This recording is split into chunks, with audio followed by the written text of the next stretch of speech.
gonna see if this light will work. Yeah, you guys can see me. Yeah, it's good. Cool. So, happy Friday. I think it's still Friday. Yeah, it's still Friday. It is the 6th in February. Finally, January is over. Oh, I don't know why I say finally, because I hate February almost just as much, because the frost does not end until the 28th in Oregon, so the frost warning, which means that my planting does not start till then, which is fine, because I've got studying. So people ask me what the heck I'm doing, and half the time I ask myself, what the heck am I doing? So I practice afforestation, which means that I educate the farmers that are up and down waterways. Right now we're in Scappoose. We're on the Columbia River, which is awesome. I love this river.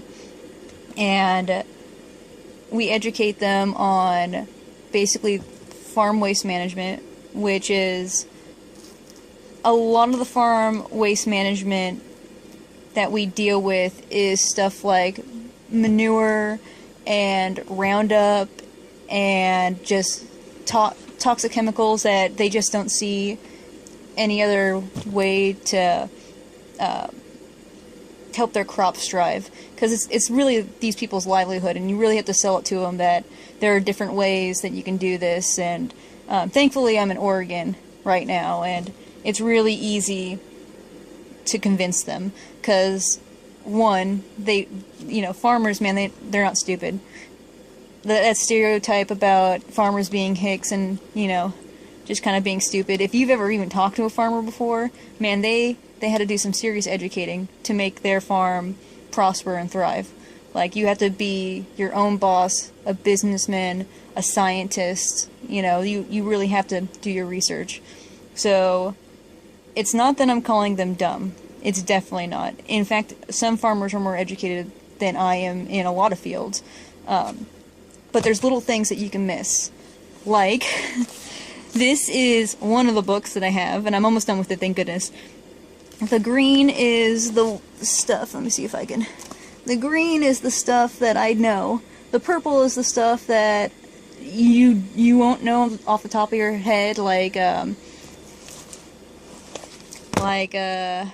biodynamic method calculations and stuff like that, like stuff that you just don't bother memorizing it. And the blue is all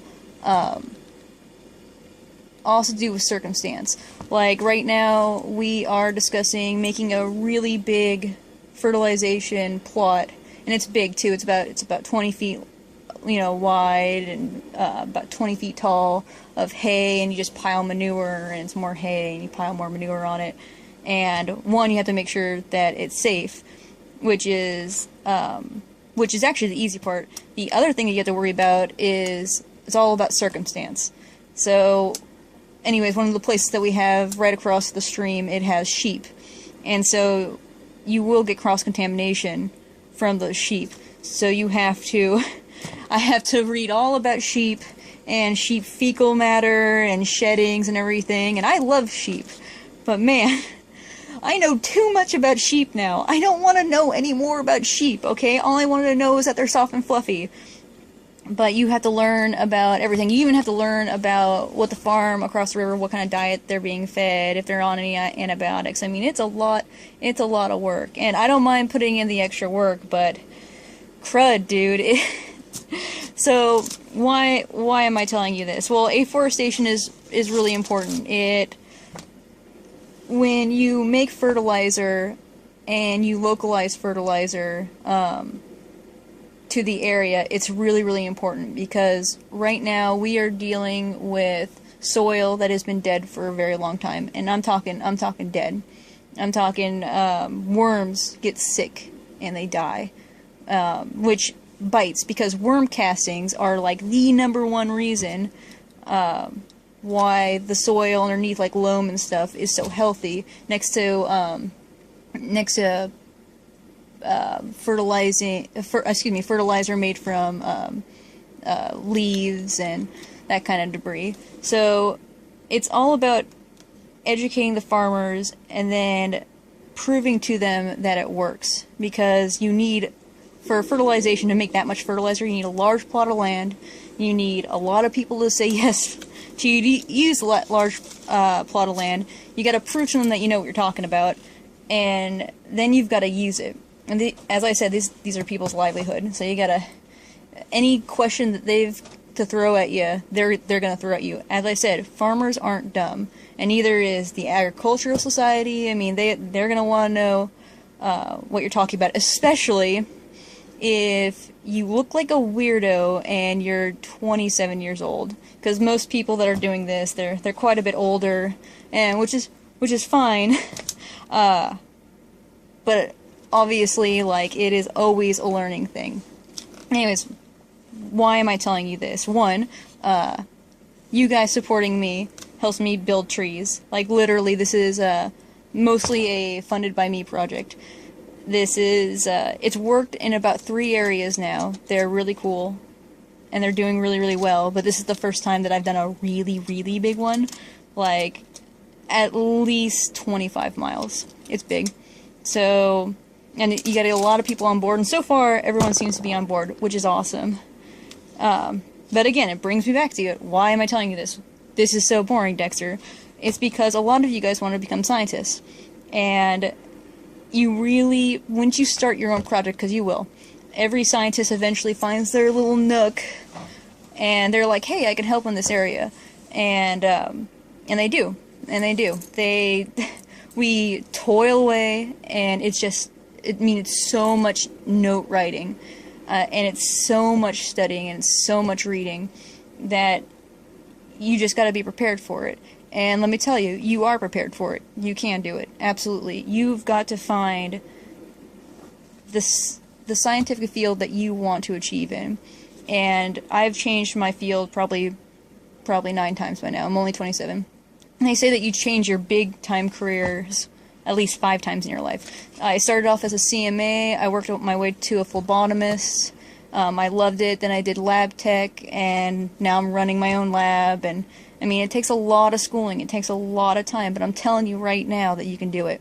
You can absolutely do it. I don't care if you have 8 kids and 7 dogs or whatever. I mean, you can do it. And it's not me just believing in you either. It's not just me believing in you. I mean, I am educated only in a certain way. Like a few days ago, I saw a really cool flower, you know, I'm really into botany, and I saw a really cool flower, I'm like, oh my gosh, you're not supposed to be around in February, and I'm crouching down and I'm looking at this flower, and I'm so excited, and I realize that I'm getting pretty dizzy, and I realize that, the car was turned on, and I was right next to the exhaust, and just chilling right next to the exhaust. Very stupid, very uncool. I probably lost, like, I don't know, like a quarter of my studying right there. I probably forgot math for about, a few weeks, but that's the thing. People, like, they're like, I know I can do it. I know I can do this. I can make a difference. And then they do something that's, like, casually stupid, as I like to call it, and then they're like, man, I'll never be able to do, such a big thing when I can't even handle this small thing. And that's not true. That is absolutely not true. You can be dumb in all the right ways. Like, you can screw up just royally in your life and still do fantastic things. Absolutely stunning. And I know you can. I mean, that's not me being hopeful. I hate that shit where it's like, hope away cancer and shit like that. Like, that's not what it's about. It's not about hope, alright? It's about changing yourself. And it's about being motivated and dedicating yourself towards something. And I mean that. I absolutely mean that. This is a virtual hug, and stop screwing around and do your shit. Because you know what? After you start learning, and you don't even need that much learnage, right? It's cool, because then you stop becoming students, and me and you, we become colleagues. And it takes a lot of us to do. I'm talking to people that do soil samples for a living. I'm talking to fish and wildlife, I mean, you have to pull everyone together. I have to talk to people that do scuba so we can figure out... Hold on. I'll show you. I drew a really nifty picture for you guys. Oh my gosh, please show me the nifty picture. Scuba gear people that build these underwater half logs so fish can have resting places away from high current. I mean, you have to talk to everybody, and that's what the scientific community is about. It's all about us banding together. We are all stupid together. Absolutely 110%. I mean, there's not one scientist that you will go up to that will say, I know everything. There's not a damn one. And it doesn't matter what type of science branch you go into, you are important, and I absolutely believe in you. I mean, this is like a call to arms, alright? I mean, in the fandom that I am in right now, just by talking like this, I have got two very awesome people. One from OHSU, which is Oregon Health and Science University. That's where I did a lot of my biomedical engineering and stuff. I've got him helping me work on the project now. I've got somebody up from Kenmore that's helping me. I've got another person from LabCorp that wasn't in our fandom, but heard of me through the grapevine of doing these videos. I mean, it really does take everybody. And oh my gosh, this storm is going crazy. The cats are loving it. I don't know what is with cats and storms on boats, but they decided to freak out and play with each other. Even Kale and his fat ass, they're playing with each other. Abby's kinda, but you know, she's a corgi. What are you gonna do? Anyways, this is me telling you that, one, it gets super boring.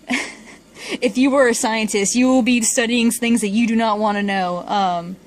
You will be taking college classes that you do not want to take, and you know what? You don't even need college classes. I work a lot better with them, and for what I do, I need the degree and time for people to take me seriously, just for what I do. But let me tell you right now, when I'm working on the sea, and I'm testing things like, you know, whale samples, and, you know, it's mostly fecal, so that's fun too. Look forward to that. I have people on my boat that haven't even graduated high school, that have just been on the sea for a long time, and man, they know their stuff. They're like a guru. It's really weird. I mean, do not let anything stop you from learning. That is why we're on this planet, is to learn. I mean, some will say it's to, you know, eat shit and die and fight in wars and stuff like that, but I think you all know better than that. I honestly do. Especially in the furry fandom, where we would, believe it or not, I mean, we talk bad shit online, and, you know, a lot of us make drama and stuff, but in most of us in real life situations, we're really good people, and we would rather see somebody thrive than suffer. So, this is me, for one, telling you stay warm. It's still February. And I'm so sorry if you are in the other states that have snow. We don't have snow. In fact, it's really rare that Oregon gets snow. We're right next to California. I'm sorry. So please really stay warm. Our frost zones stop in February, and some of you guys, like Rhode Island, it stops in April. So I apologize. So yes, keep warm and study.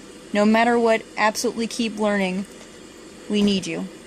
Yes. Also, I love you. Did I mention that? I'm pretty sure I mentioned